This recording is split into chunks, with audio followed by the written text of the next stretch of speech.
নমস্কার বন্ধুরা, cooking with ভূতু চ্যানেলের একটি নতুন ভিডিওতে আপনাদের সবাইকে স্বাগত।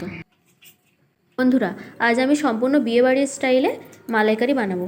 তো এখানে মালাইকারি বানানোর জন্য যে উপকরণগুলো নিয়ে নিয়েছি, কিছু পরিমাণ কাঁচা লঙ্কা, কোচানো পেঁয়াজ, একটু আদা আর তেজপাতা আর টমেটো আর শুকনো লঙ্কা আর একটা নারকেল ভালোভাবে কুড়িয়ে নিয়ে একটা পাত্রে পরিমাণ মতো জল দিতে হবে, দিয়ে ভালোভাবে হাত দিয়ে মশকে নিচ্ছি। এই নারকেল মিশ্রণটা একটা ছাঁকনি দিয়ে ছেঁকে নেব।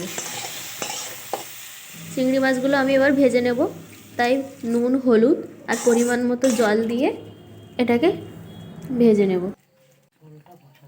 চিংড়ি মাছ ভাজা কিন্তু হয়ে গেছে। এবার কড়াইতে পরিমাণ মতো তেল দিলাম আর 5 ফোড়ন দিলাম, 2টো শুকনো লঙ্কা আর কালো জিরে,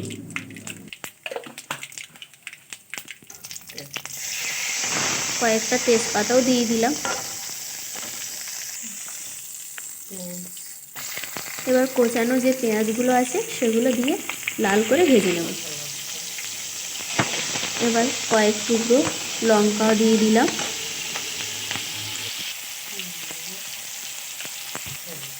পরিমাণ মতো নুন আর হলুদ দেব। পেঁয়াজ আর লঙ্কা ভাজা হয়ে গেছে। এবার আমি যে টমেটোগুলো কাটা ছিল অল্প পরিমাণে সেগুলো দিয়ে দিলাম, সাথে দিলাম কোরানো আদা। মশলা দিয়ে কিন্তু তেল ছেড়ে দিয়েছে। এবার আমি ভাজা যে চিংড়ি মাছগুলো ছিল ওগুলো দিয়ে আরও ভালোভাবে কষিয়ে নেব।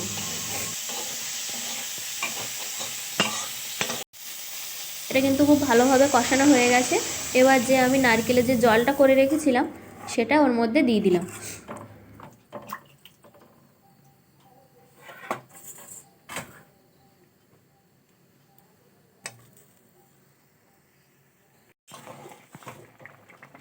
ঝোল কিন্তু ফুটে গেছে। এবার আমি আর একটা পাত্রে পরিমাণ মতো গুঁড়ো দুধ নেব। আমুলের যে গুঁড়ো দুধ হয় না, সেই আমুলের গুঁড়ো দুধ নেব, নিয়ে ওতে গরম জল দেব, দিয়ে ভালোভাবে গুলে নিচ্ছি। নিয়ে এই মিশ্রণটা এবার ওই তরকারির মধ্যে দিয়ে দেব। মালাইকারির মধ্যে যদি এরকম একটু গুঁড়ো দুধ দেওয়া হয় তাহলে স্বাদ আরও বেড়ে যাবে আর খেতেও ভালো লাগবে। তো এই তরকারিটা কিন্তু এতটা বেশি ঝোল করব না, আর একটু মাখা মাখা হবে। মালাইকারিটা কিন্তু প্রায় হয়ে গেছে, শেষের দিকে। এবার পরিমাণ মতো গরম মশলা দিয়ে আরও কিছুক্ষণ ফুটিয়ে নেব। একটু টেস্ট করে দেখলাম, তরকারিটা কিন্তু হয়ে গেছে। এবার আমি এটাকে নামিয়ে দেব। তো এই রকম রেসিপি যদি আপনাদের ভালো লাগে অবশ্যই লাইক, কমেন্ট, শেয়ার করে দেবেন।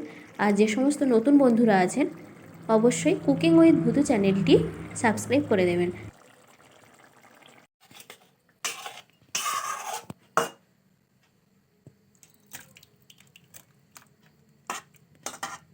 তো আমি একটা পাত্রে এটা ঢেলে নিলাম। তো চাইলে এইভাবে একবার বাড়িতে মালাইকারি বানিয়ে দেখতে পারেন, আশা করি ভালো লাগবে।